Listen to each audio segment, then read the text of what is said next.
अस्सलाम वालेकुम दोस्तों, welcome to our show sugar cane into sugar part 2। चीनी कैसे बनाई जाती है गन्ने से, तो आइए देखते हैं पार्ट 2 के अंदर। प्रीवियस वीडियो में जिस तरह हमने देखा था कि किस तरह गन्ने से जूस निकाला जाता है और बैगेस और जूस को अलग किया जाता है।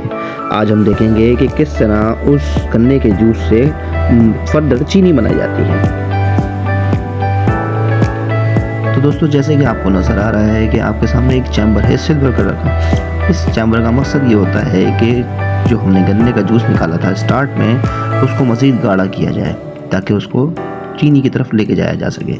तो जैसे कि आपने नज़र आ रहा है, यहाँ पर होल है। इस होल से हम नज़र आता है चीनी का लेवल, और यहाँ एक वेल्व है जहाँ पर गाढ़ा गाढ़ा आपको मोलासिस नज़र आ रहा है। अब मोलासिस की डेफिनेशन हम आपको बताते हैं कि मोलासिस होता क्या है। पहले आप ये देखने हैं कि ये कलेक्ट किस तरह होता है। तो एक शख्स इसको एक प्लेट पर, कांच की प्लेट पर सैंपल लेता है, जैसे कि आपको नज़र आ रहा है। उसके बाद ये होता है मोलासिस। उसको ये जो एक्स्ट्रा मोलासिस होता है उसको क्लियर कर देता है और इस सैंपल को लेके जाता है फर्दर टेस्टिंग के लिए QC इन प्रोसेस लैब के अंदर, जो कि आपको आगे जाके नज़र आएगा। तो अब हम बताते हैं आपको मोलासिस होता क्या है। तो बेसिकली चीनी को जब गाढ़ा किया जाता है तो उसकी गंदगी जो होती है गन्ने के पानी की, गन्ने के जूस की, ऊपर जमा होनी शुरू हो जाती है, जिसकी वजह से ये काला होना शुरू हो जाता है। क्योंकि चीनी तो होती है सफ़ेद, तो ये काला क्या होता है? काला बेसिकली मोलासिस होता है, जिसकी वजह से जिसमें चीनी की गंदगी भी मौजूद होती है, गन्ने की गंदगी मौजूद होती है। तो ये है इन प्रोसेस लैब। अब इस सैंपल को जो कलेक्ट किया गया था वो लेकर आते हैं यहाँ पर, जो चेक किया जाता है अंडर माइक्रोस्कोप के ऊपर। जो हमने प्लेट के ऊपर मोलासिस लिया था, इस प्लेट को इस मोलासिस माइक्रोस्कोप के नीचे रखा जाता है और देखा जाता है चीनी के दाने का साइज़।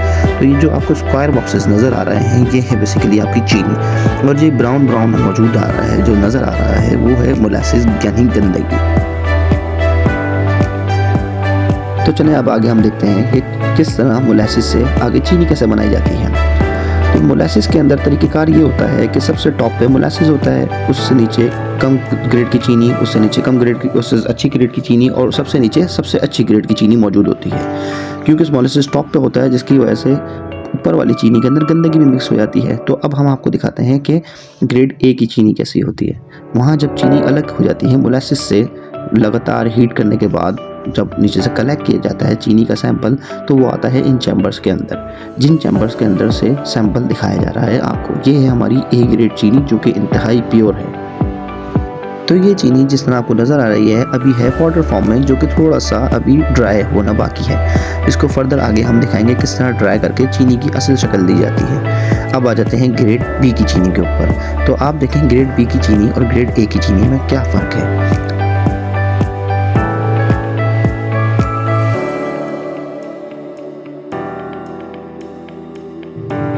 तो जैसे कि आपको नज़र आ रहा है, ये है हमारी ग्रेड क्लास A और क्लास B की चीनी। तो दोनों में कलर का कितना डिफरेंस है, क्योंकि क्लास A की चीनी बहुत प्योर है और क्लास की B की चीनी में थोड़ी कंटेमिनेशन यानी गंदगी मौजूद है।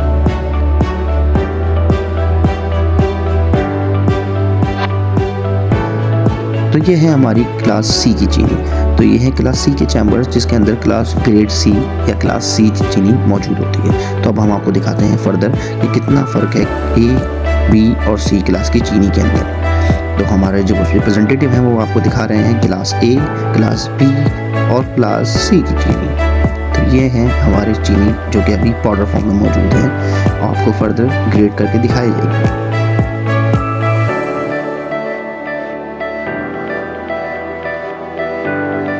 तो दोस्तों, उम्मीद है आपको ये वीडियो देखकर आपकी नॉलेज में इजाफा हुआ होगा, और हम इसी तरह की इंटरेस्टिंग वीडियोस के लिए आप हमारा पेज सब्सक्राइब करें, लाइक करें, कमेंट करें, ताकि आपको अपडेट मिलते रहे हमारे पेज से रिलेटेड। Thank you.